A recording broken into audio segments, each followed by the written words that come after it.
Pedro Castillo, CONALREC Manchay Pachacama. Muy buenas tardes. En primer lugar, agradecer a Dios por darnos un día más de vida y estar presente en esta lucha. Compañeros, damos la bienvenida al compañero Raúl Arias de Ágora Popular. Un aplauso para el compañero.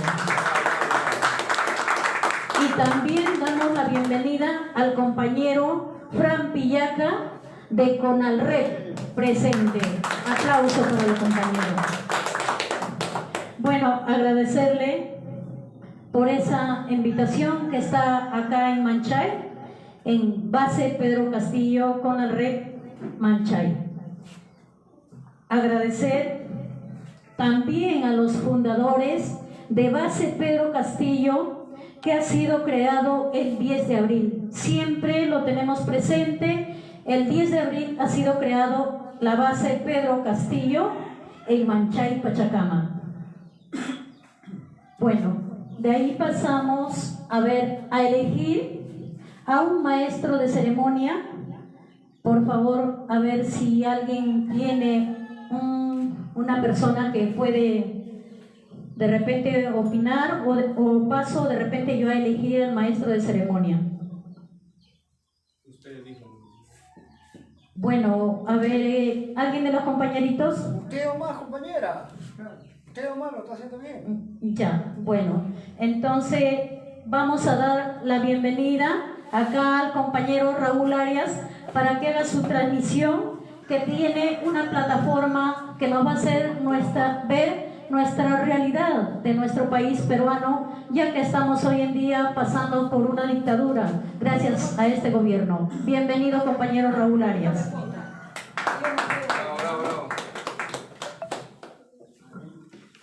Primero que nada, muy agradecido aquí a la compañera, la bienvenida que me hacen todos ustedes, hermanos, compañeros de esta base, que desde hoy y desde su fundación es una base histórica, la base Pedro Castillo Terrones. Esta base en medio de la ciudad de Manchay, una ciudad dentro del pueblo de Lima que ha sido una de las más luchadoras de nuestro Perú y de todos los últimos años de la lucha social. ¡Viva el pueblo de Manchay! ¡Viva! ¡Viva el pueblo de Manchay! ¡Viva! ¡Viva el pueblo de Manchay! ¡Viva! ¡Viva el presidente Pedro Castillo! ¡Viva! ¡Viva el presidente Pedro Castillo! ¡Viva! ¡Aplauso para el pueblo! Reciban este saludo cordial de quien habla, Raúl Arias, vocero de Ágora Popular, y reciban a su vez el saludo del presidente del Ágora Popular, Leonardo Castañeda, de todos sus oradores que día a día están empujando ese enorme coche de la lucha social de la cual ustedes son parte, hermanos. Parece mentira, pero estamos en una dictadura y mira, estamos en el 2023. Es un honor también compartir esta mesa con el luchador social Franz Pillaca de CONALREC, que es un combatiente de muchos años de lucha. Él se viene desde la época, desde antes de Alberto Fujimori, en esos episodios de las marchas, de los preparativos para la marcha de los 4 suyos. Imagínense esa época, que estamos muy similar a la que está ahora, es muy similar a la que ahora estamos transcurriendo. Este intento de organizarnos ahora, que hay, si bien es cierto, muchos colectivos que están aflorando, el Ágora Popular, es hoy uno de los principales que reconocemos. No estamos haciendo mucho en verdad, nuestro trabajo se centra en Lima, pero al mismo tiempo no nos subestimamos porque sabemos que tratamos de estar al frente de las movilizaciones. Todo lo que estamos ahí, estamos haciendo un esfuerzo así como ustedes. Ustedes acá en Manchay, quizás nosotros más en el centro de Lima, pero justamente este esfuerzo de llegar aquí, de quien habla, es para poder establecer una coordinación. Por eso que así como saludamos a todos los dirigentes que están aquí presentes, el dirigente, el compañero Vergaray, los compañeros que están trabajando a fondo para levantar, mire, este hermoso lugar, este hermoso local que hemos tenido nosotros que ubicarlo en el mapa para poder llegar, y hemos llegado, pensamos que íbamos a llegar más temprano. Mire cómo, pidiendo siempre la disculpa del caso, ustedes que nos han esperado con esa paciencia. para pasar justamente a saludar a nuestros hermanos que están en la transmisión en vivo en estos momentos. En una hora se inicia el Ágora Popular allá en la Plaza San Martín. Pero quería graficar en estos minutos, justamente gracias a esta bienvenida que ustedes nos dan, graficar la situación política nacional. Esta situación es realmente muy singular, porque este gobierno cuya máscara es Dina Boluarte y que detrás está toda la dictadura conformado por los empresarios de la CONFIEP, los militares en retiro del Congreso de la República, los militares en actividad del Comando Conjunto de las Fuerzas Armadas, la prensa de desagüe que tiene contactos directos con los organismos supranacionales del globalismo. Ellos no siguen las órdenes de la derecha, ellos siguen las órdenes del globalismo mundial. Los partidos políticos como el de Keiko Fujimori, la alianza que han conformado hasta con los mismos llamados caviares, que como ustedes saben son esa izquierda asquerosa que en realidad ni siquiera se le puede llamar izquierda, pero que usan lenguaje de izquierda y que están ahí prácticamente usando el Estado y tratando de manipular toda la opinión pública. Esa alianza que estoy mencionando bajo los auspicios de la CIA norteamericana, a través de agentes encubiertos como Aníbal Torres, Gustavo Bobbio, Guillermo Bermejo y muchos más, le hicieron el golpe de Estado a nuestro presidente Pedro Castillo el día 7 de diciembre del año pasado. A las pocas horas que cayó en desgracia, por decirlo de una manera, Pedro Castillo apuntado con arma de fuego, sus hijos, su señora esposa que había salido por otro lugar, y toda la familia en sí que estaba en peligro de muerte, porque esa es la verdad. A las pocas horas de que lo secuestraron al presidente, ese tal Guillermo Bermejo ya estaba anunciando el adelanto de elecciones. Y eso fue la marca, o una de las marcas de la traición en aquellos momentos. Traición que también vivió y nos hizo vivir a todos los peruanos el tal abogado, jurisprudento, excelente de materia penal, Aníbal Torres, ex premier. En ese momento era un asesor, pero ese señor no defendió a Pedro Castillo como debía de haberlo hecho y lo entregó a la llamada fiscal de la nación. Ni siquiera lo entregó a un juez. Todos esos personajes como Aníbal Torres y Gustavo Bobbio, que le vendió la idea de que ya estaban las Fuerzas Armadas respaldando la acción de Pedro Castillo de ese día, todos ellos se confabularon bajo las órdenes de los servicios de inteligencia americanos. Y eso siempre tenemos que recordar, porque infiltrados en el movimiento popular como el tal Guillermo Bermejo hay bastantes, solamente que Bermejo tuvo la osadía o el milagro para él de que de un momento a otro le salió la jugada de ser o llegar a ser congresista, como hasta ahora está en el Parlamento, donde la prensa de la derecha, que mucho lo ama pero que también lo apoyó hace 15 años atrás, cuando lo pusieron en las primeras planas, haciéndolo famoso a Guillermo Bermejo, esa misma prensa comenzó a sacar las cochinadas reales del tal congresista de izquierda. Y por ejemplo ahora vemos que están descubriendo cosas reales en los cuales el tal Bermejo está implicado en la red de la reconstrucción con obras. ¿Por qué? Porque se aprovechó del gobierno del presidente Pedro Castillo para lucrar, como muchos otros a su alrededor también lo hicieron. El mismo Aníbal Torres, que como ustedes saben, realizó grandes negocios en el tema de la salud, almacenando medicamentos y otros insumos médicos adquiridos. Todos ellos se confabularon detrás de un Pedro Castillo quizás muy ingenuo o pensando que tenía ahí un grupo de trabajo que lo iba a respaldar, que a la larga no lo era, puesto a la primera oportunidad le clavaron el puñal. Pedro Castillo ya estaba avanzando algunos aspectos de lo que se consideraba una política internacional. Tenía contactos con la Federación Rusa, los cuales le estaban abriendo el campo del panorama político mundial.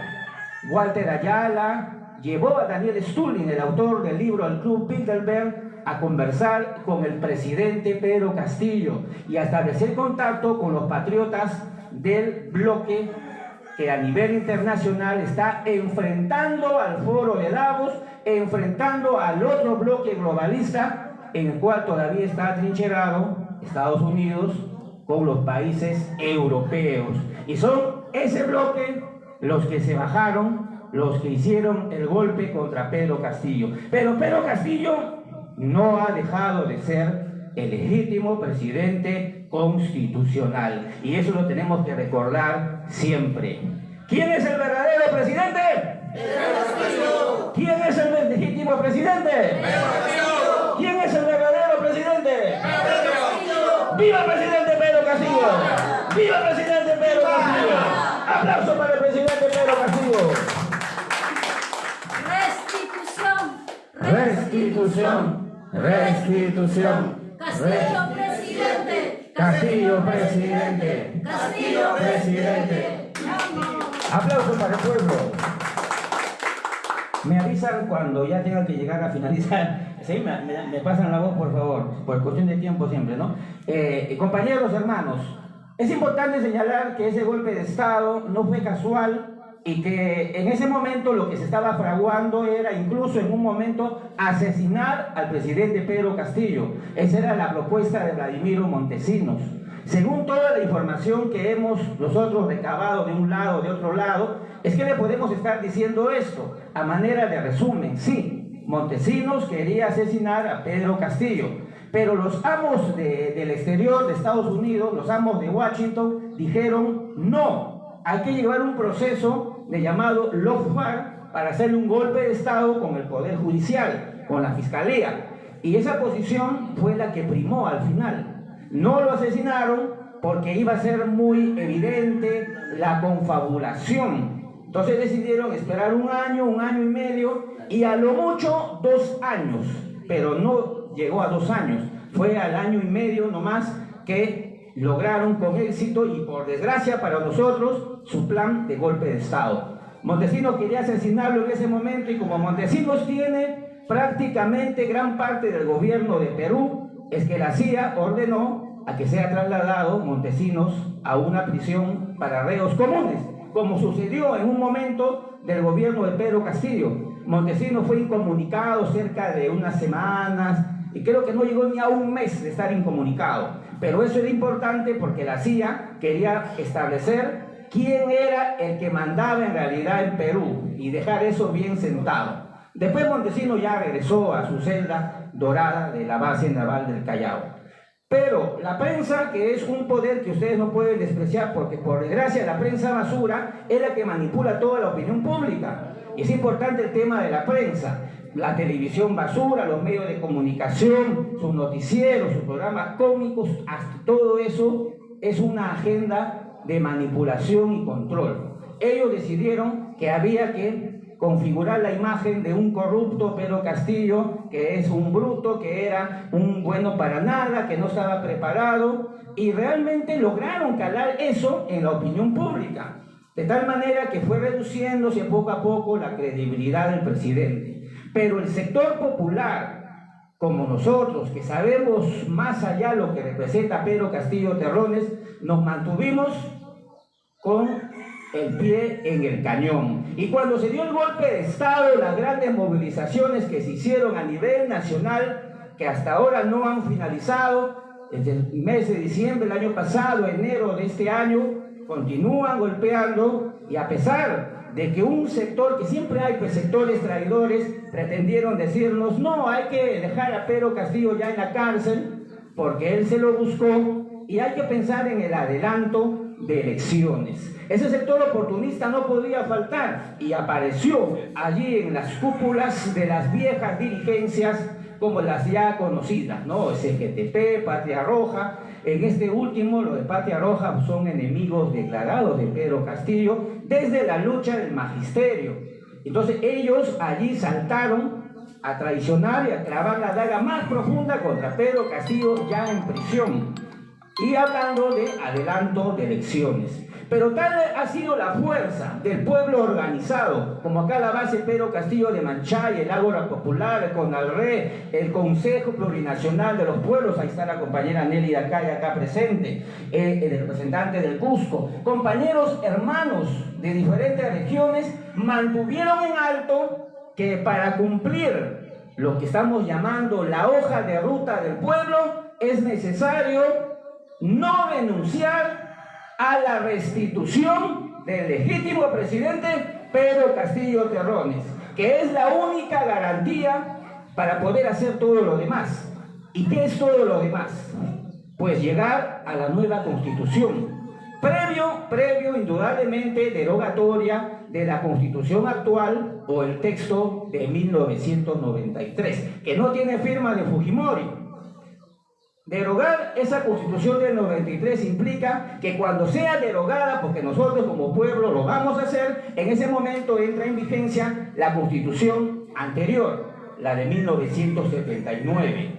Y en ese interín, cuando entra en vigencia nuevamente la constitución de 79 y ya ha sido derogada la del 93, es el proceso en que convocamos a nivel nacional el debate para llevar adelante la Asamblea Constituyente Plurinacional de los Pueblos, una asamblea soberana, una asamblea nuestra, donde tienen que estar todos los actores, trabajadores, gremios, sindicatos, asociaciones, pueblos organizados, pueblos originarios, etcétera, etcétera. En esa asamblea constituyente se dará a luz recién nuestra primera constitución, porque será la primera constitución que salga del corazón del pueblo. Esa es la hoja de ruta del pueblo. Mientras vamos cumpliendo esa hoja de ruta del pueblo, vamos recuperando todo lo robado. Nos amparamos en la constitución de 79 y recuperamos todos los bienes robados por todos los que gobernaron desde 1992 hasta hoy. Todos los Fujimori, los Fujimoristas, los Kuczynski, los Ollantas, todos ellos, delincuentes metidos en política, van a tener que devolver todo lo que robaron hasta hoy. Y por eso que esta hoja de ruta del pueblo, para que se cumpla, tiene que comenzar con la restitución de Pedro Castillo Terrones. Tal como acá estamos convencidos, como plan principal para llevar adelante todo este episodio de liberación que significa de lo que estamos hablando. Al embargar los bienes de los actuales delincuentes que han vivido y viven del Estado peruano, comenzamos a recuperar el Perú. Comenzamos a declarar nulas las concesiones mineras, los TLC, Tratados de Libre Comercio. Declaramos nulos los famosos contratos ley y comenzamos un capítulo nuevo en la historia del Perú, tal como estamos indicando desde el Ágora Popular y como estamos indicando acá desde Manchay, desde la base Pedro Castillo Terrones. A todo este proceso que les acabo de explicar, la Asamblea Constituyente, recuperación de los bienes, nueva constitución, etcétera, etcétera, le llamamos la hoja de ruta del pueblo.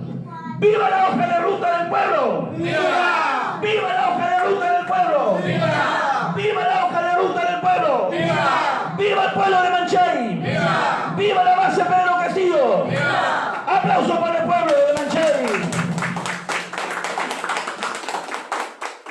Compañeros, hermanos, es necesario indicar que esta hoja de ruta del pueblo tiene que ser asumida en las conciencias de nosotros y saber también que Pedro Castillo ya no se debe a sí mismo. Ahora él es un símbolo y un ser humano, pues no deja de ser ser humano, pero es un símbolo de nuestra libertad, porque lo que aquí ha dolido principalmente cuando salimos todos a las calles y con más fuerza los del sur peruano, acá lo que ha dolido es que hemos visto a uno de nosotros que lo han encerrado, le han hecho todo lo que han querido, uno de nosotros que por supuesto ha tenido fallas y quizás metidas de pata grandes, eso también lo sabemos, pero que es uno de nosotros, y ese uno de nosotros le han hecho una barbaridad de un proceso que a todas luces es ilegal, que hasta en el exterior reconocen estos jueces de la Corte Interamericana de Derechos Humanos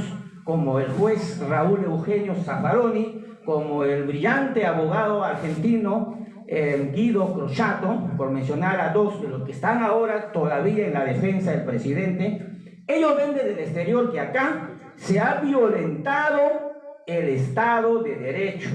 Y desde el exterior, junto con otros expertos en leyes, dicen que la única manera de que Perú vuelva a la verdadera democracia, porque ya no es democracia, le están llamando un proceso de democracia híbrida, lo que se vive en el Perú, una democracia autoritaria, falta poco para que le digan dictadura en diversos países del mundo, ya lo están diciendo así. La única forma de que se regrese al Estado de Derecho democrático es que se restablezca a Pedro Castillo Terrones en la presidencia de la República. Y eso lo están diciendo también los especialistas en este campo legal. Entonces, si desde el exterior señalan eso y desde el corazón del pueblo estamos nosotros reconociendo eso sobre Pedro Castillo Terrones, pues significa que lo que nos compete ahora es armar el esqueleto y el cuerpo de esta nueva revolución peruana, en el cual vamos a tener que cambiar todo el esquema, porque si Pedro Castillo cometió un error, ha sido el dejar espacio a las fuerzas enemigas a que se armen. Y me refiero a los caviares, a los de la ultraderecha. Pedro Castillo con ingenuidad le dejó campo para que trabajen en los ministerios, hagan de las suyas, avancen sus consultorías, avancen sus leyes. Les dejó tiempo, le dejó espacio. Ha sido uno de sus errores. Y ahora, en este tiempo, en estos momentos, se demuestra que ellos se han fortalecido, porque como están como dictadura, ahora lo que ellos quieren es hacer lo que no hicieron Alan García en su segundo gobierno, lo que no hizo el mismo Fujimori, lo que no hizo Kuczynski, lo que no hizo Ollanta Toledo, en forma total, criminalizar la protesta. Ese proyecto de ley 32 que han presentado hace 4 días en el Parlamento es un proyecto de ley en el cual el Ejecutivo pide facultades legislativas al Legislativo para poder dar leyes en materia de seguridad con los disturbios. Los disturbios, ellos se están refiriendo a las marchas y también se refieren a las movilizaciones y a las marchas en forma directa. ¿Qué es lo que están diciendo?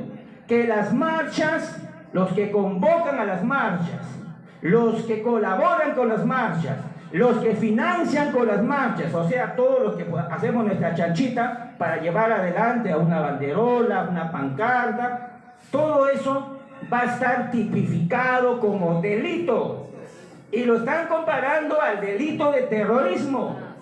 Son las palabras textuales que están en ese proyecto de ley de Otárola y Boluarte. Ese es el plan Boluarte. El plan Boluarte que ellos están propagandizando, primero lo hacían como el plan Bukele en el Perú, ahora plan Boluarte, es eso de los cuales les estoy refiriendo.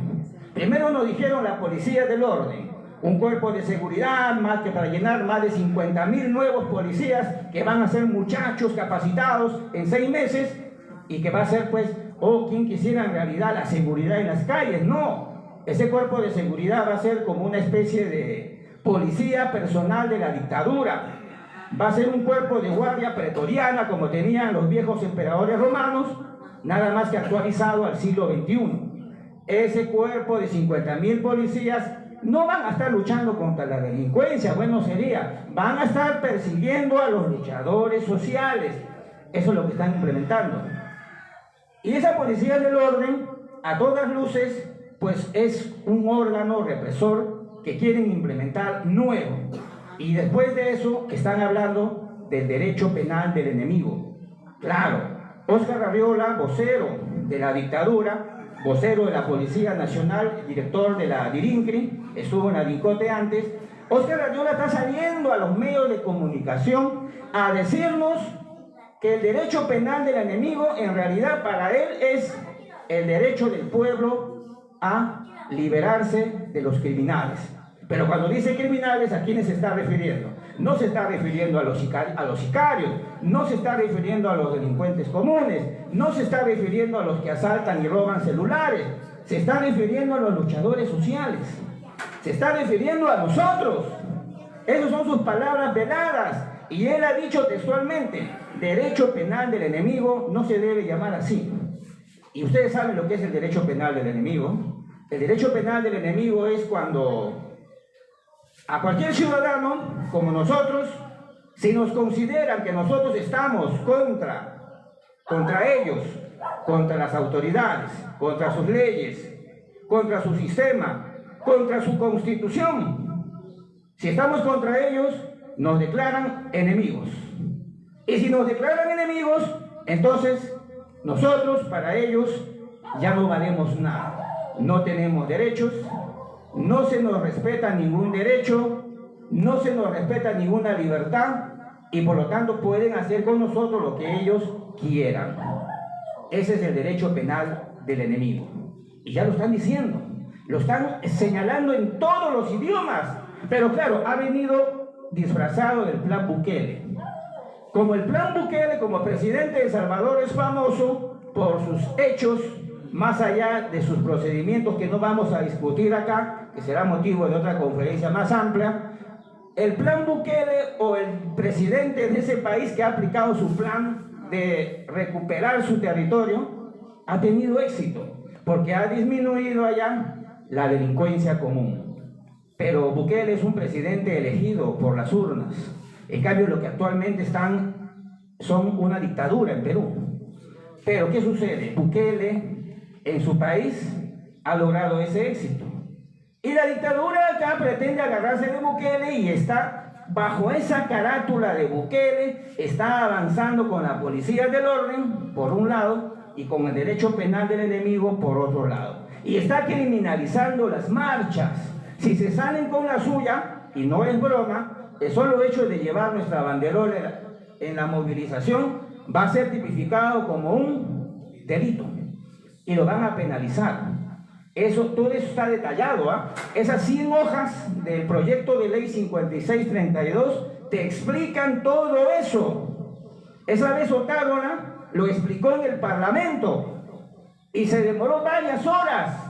Tenía que hablar del fenómeno del niño, tenía que hablar de cambio climático, no habló nada de eso y se limitó a hablar de ese tema.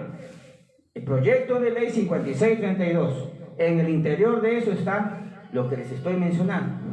La pregunta es, ¿vamos nosotros a permitir que aprueben ese proyecto de ley? ¡No! ¿Lo permitiremos? ¡No! ¡Viva el pueblo! ¡Viva! ¡Viva el pueblo de Manchay! ¡Viva! ¡Viva la lucha de los pueblos! ¡Viva! ¡Viva las movilizaciones! ¡Viva! ¡Viva los que convocamos marcha! ¡Viva! ¡Aplausos para el pueblo!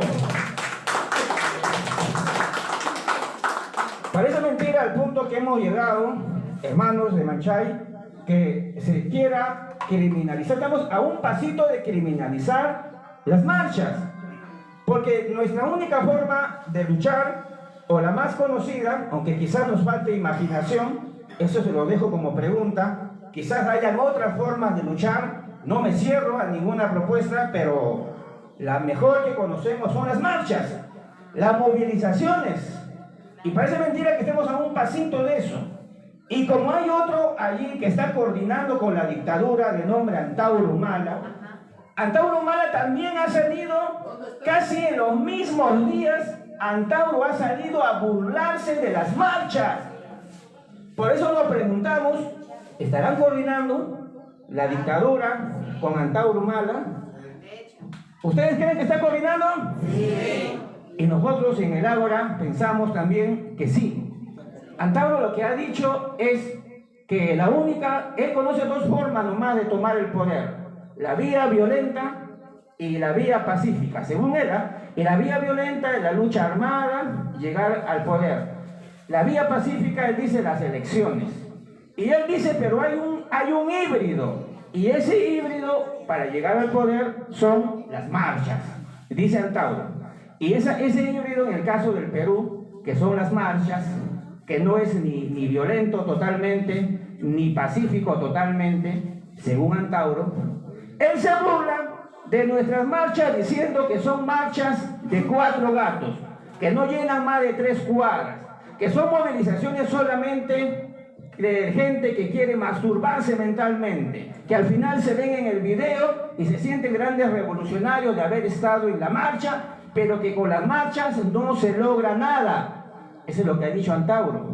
Antauro de esa manera se burla de toda la historia del Perú y del resto de pueblos, porque desde las luchas internacionales de los trabajadores en el siglo XVIII, por hablar nada más de los últimos siglos, siglo XVIII, siglo XIX, siglo XX, siempre se han hecho movilizaciones. Y en las movilizaciones, claro, cada país con sus características, también han habido esfuerzos y muertos, y han habido resultados sobre todo. A través de grandes movilizaciones, esfuerzos, sacrificios, se han logrado respetar o hacer respetar derechos en diferentes pueblos, cambios políticos, a través de movilizaciones, pero llega Antauro en el Perú y se burla de todo eso. No existe nada de eso, y para Antauro, al parecer seguido guiado por un libreto de la dictadura, para Antauro las marchas no valen nada. Eso viene a continuación de que el 10 de diciembre el mismo Antauro dijera que la compatriota Dina Boluarte es la presidenta. Como dice aquí la compañera y sugiere, ¿habrá recibido algo Antauro? ¿Ustedes creen que quizás habría recibido algún maletín o una mochila Antauro? Por su haber, la asesina. Eso es realmente lo que da a pensar Antauro. Y ciertamente ha habido una información que recibimos ya hace 2 meses, 3 meses, una información de algunas fuentes de ex militares que nos dijeron, así textualmente, de que Antauro había recibido una suma de 4 millones de soles. Esa es una información que nos indicaron a nosotros. Obviamente no la podemos confirmar, porque no tenemos el voucher, no tenemos la foto del momento que le entregaron. Claro, pero esa información hemos recibido de parte de fuentes de ex militares que consideramos personas serias. Y por eso hemos divulgado esa información en su momento que la recibimos. Y otra información que hemos recibido también con respecto a este señor, si se le puede llamar así, a Antauro Humala. Entonces, se burla de las marchas hace unos días, y también hace unos días sale Otárola con un proyecto de ley contra las marchas. ¿Será casualidad eso? ¿Será casualidad eso? No es casualidad. No es casualidad. Todo en política no hay casualidades, y a veces se cumple, pero que digo a veces, casi siempre se cumple la consigna, la frase de que piensa mal y acertarás. Lamentablemente esa es nuestra realidad, se cumple esa consigna, ¿no? Pensar mal y acertamos. Recapitulando y llegando a un punto principal de nuestra situación de hoy. Si vemos que la dictadura, cuya máscara nada más es Dina Boluarte, está compuesta por varias fuerzas, y una de esas fuerzas es las fuerzas militares. Los militares, para analizar un poquito, ellos tienen también su propio guión, su propia manera de hacer política, porque la política es todo lo relacionado, por si acaso, a luchar por el poder, todo lo relacionado a los actos de gobierno, todo eso es política, todo lo que hacemos a diario y tomamos decisiones, todo eso es política. Por si acaso, compañeros, hermanos. Ahora, Antauro y los militares están en coordinación, me refiero con los que están en actividad actualmente. La respuesta es sí. El jefe del Comando Conjunto de las Fuerzas Armadas, Manuel Gómez de la Torre, que le han dado como de plazo de su cargo que tiene 1 año más, porque también viajó a Estados Unidos para negociar algo, que será lo que habrá negociado, está en coordinación con Antauro, porque hace unos meses Antauro salió a decir que mejor sea el presidente de la República el jefe del Comando Conjunto de la Fuerza Armada, que para él es lo mejor, porque según él los gobiernos autoritarios de militares son mejores que los gobiernos autoritarios civiles. Algo como decir, nosotros matamos menos, ¿no? Algo parecido, como lo dijo ese impresentable Treyes, fujimorista, hace varios años, ¿no? Algo parecido ha dicho Antauro. Los militares matamos menos. o somos menos autoritarios. Eso es lo que ha dicho Antauro, y por eso que se lanzó proponiendo al jefe del Comando Conjunto de la Fuerza Armada para que sea presidente. Eso lo hizo en una entrevista en el diario La República. Los que no lo han visto, no se han percatado, ahí está o debe de estar todavía en las redes sociales. ¿Tendrá coordinación Antauro con el Comando Conjunto de la Fuerza Armada? Sí. Sí lo tiene. Es evidente que sí lo tiene. Para que esta charla no parezca una charla de Antauro, vamos a dejar por el momento a ese individuo y pasar a ver lo que son nuestras condiciones actuales como luchadores sociales. Porque somos luchadores sociales, ¿o me equivoco? Sí. Somos luchadores sociales. Y es que la marca de luchadores sociales, a pesar de que también están ya manoseando mucho ese término, esa expresión, pero hay que reconocer que lo somos. Por asumir nuestra identidad pasa a ver cómo comenzamos este proceso de liberación. Y el proceso de liberación ahora, que estamos estableciendo en las movilizaciones que se vienen jornadas grandes, las que somos ahora que estamos viendo el 30 de agosto, las que se han vivido, son previos. Hay una preparándose para el 12 de octubre, algunos dicen que es mucho el 12 de octubre, pero miren, hermanos, y los que están viendo sobre todo en la transmisión en vivo, las movilizaciones, las grandes marchas, no son así nomás que se convocan y se acabó y espero la fecha para ver quién viene, no. Las movilizaciones se trabajan. Acá en Manchay los hermanos saben eso porque trabajan esa coordinación, pero a los hermanos que están viendo la transmisión en vivo, no se trata de decir ya convoco de acá a una semana. ¿Por qué? Porque tengo que convocar antes de que sea tarde. No, las movilizaciones se coordinan. Hay que coordinar con las asociaciones, con los gremios, con los sindicatos. Hay todavía con los vecinos, con las organizaciones vecinales, con toda forma de organización que quiera sumarse a la lucha contra la dictadura. Dicho sea de paso, en Manchay va a haber una reunión este miércoles, que son justamente los compañeros transportistas de autos colectivos que me han indicado que va a haber una reunión este miércoles. Sería bueno de verdad que se coordine aquí ustedes, compañeros que van a estar acá. ¿Por qué? Porque los colectiveros, que son a nivel nacional 200.000 familias que dependen del auto colectivo, de esa actividad de trabajo, ellos están sufriendo, así como el resto del pueblo, aunque se hayan demorado en reaccionar, pero ahí están.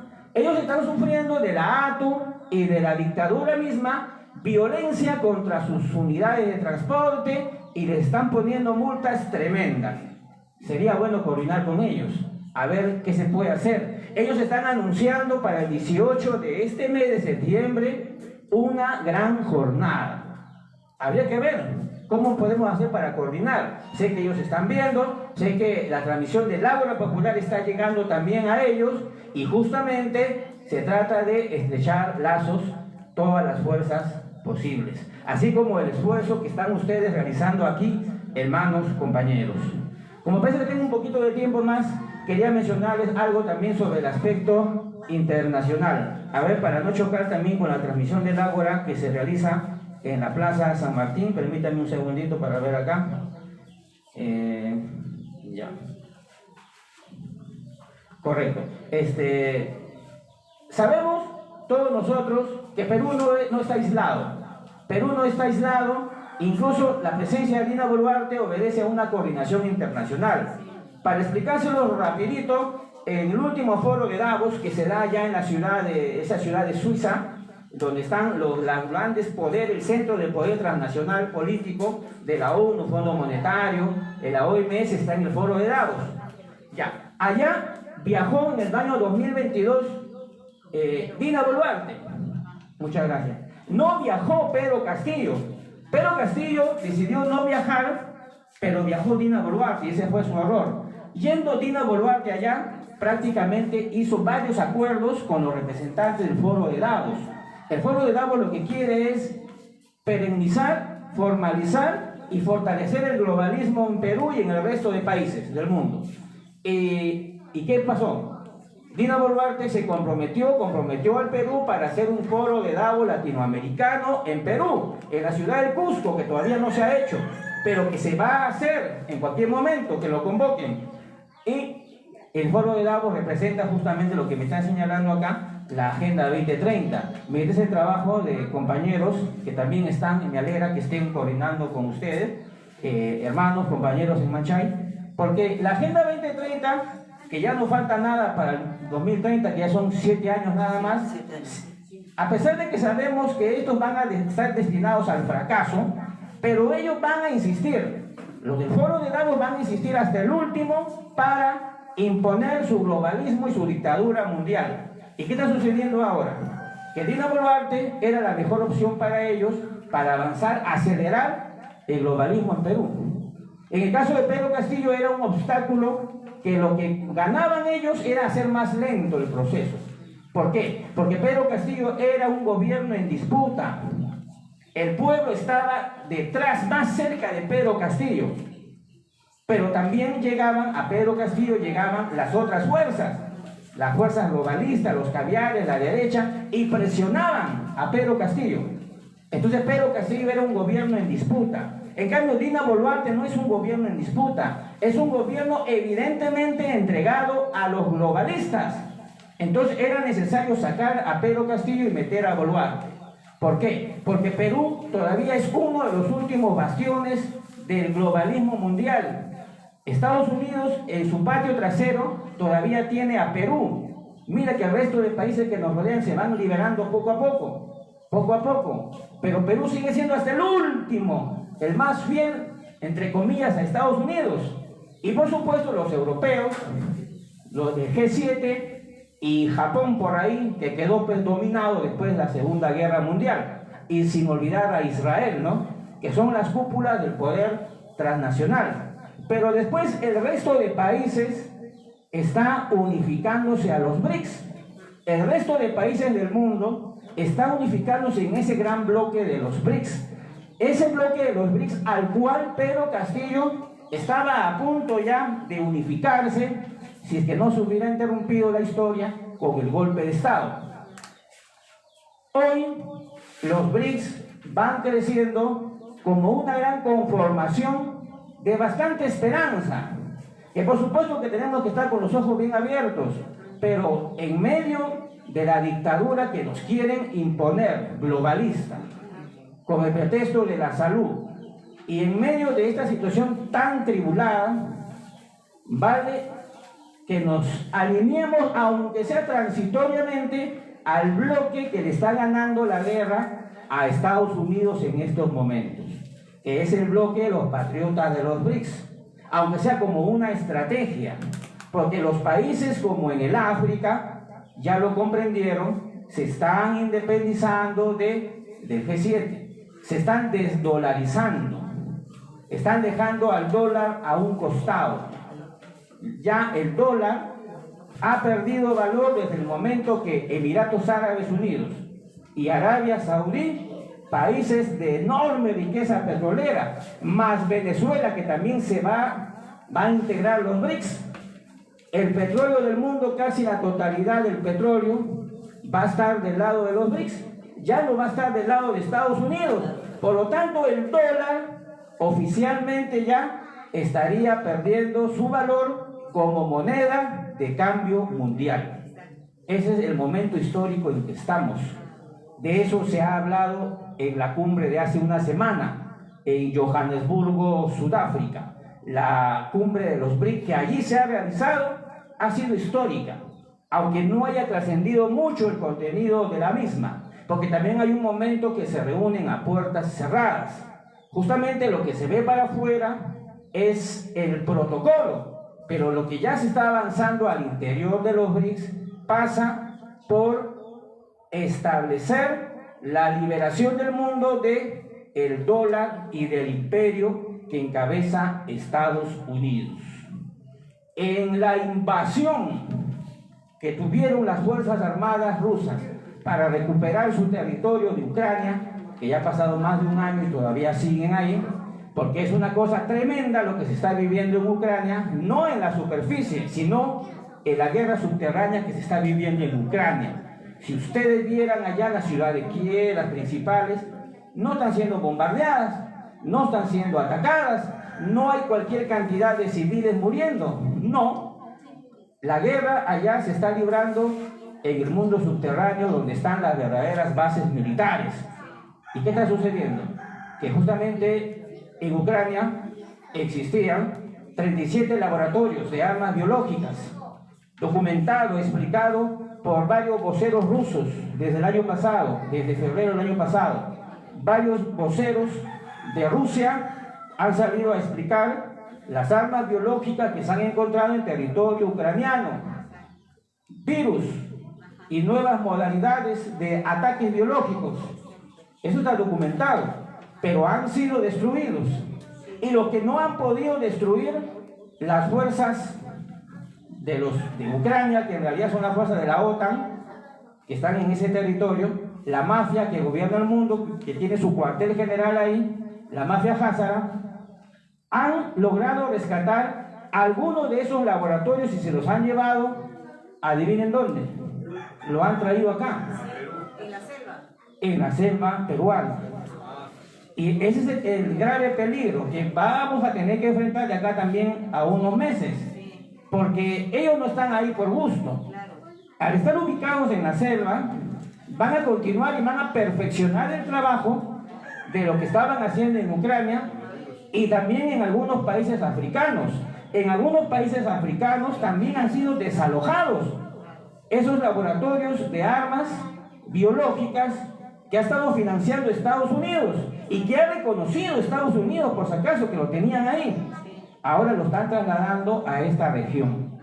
Lo están trasladando a Perú, que es uno de los países que todavía es el patio trasero de Estados Unidos. Esa es nuestra peculiaridad y es nuestro desafío. ¿Qué va a suceder con esas armas biológicas? Ya ustedes pueden saber. No puedo explicar mucho porque en la red es la censura terrible con estos términos que incluso ya me parece haber empleado alguno, ¿no? Pero bueno, es que es así. Hay una censura tremenda en estos momentos en las redes sociales y es la verdadera explicación de por qué esto incluso yo no lo explico mucho en el Ágora, porque inmediatamente se lo bajan. Se lo bajan y ya mi propio Facebook personal ya se lo bajaron hace tiempo. No lo utilizo mucho y tiene 14,000 seguidores, pero no me sirve para transmitir en vivo, porque nadie me ve. Nadie me ve. Entonces, eso es lo que ha pasado con los Facebook. Y para finalizar esta parte, compañeros, bueno, sí, ya los compañeros están transmitiendo. Me despido de los compañeros que están. Vamos a reintegrarnos el día de mañana. ¡Viva el Ágora Popular! ¡Viva! ¡Viva el Ágora Popular! ¡Viva! ¡Viva el Ágora Popular! ¡Viva! ¡Viva el pueblo de Manchay! ¡Viva! ¡Viva el pueblo de Manchay! ¡Viva! ¡Aplausos para el pueblo! Gracias. Finalizamos la transmisión en vivo para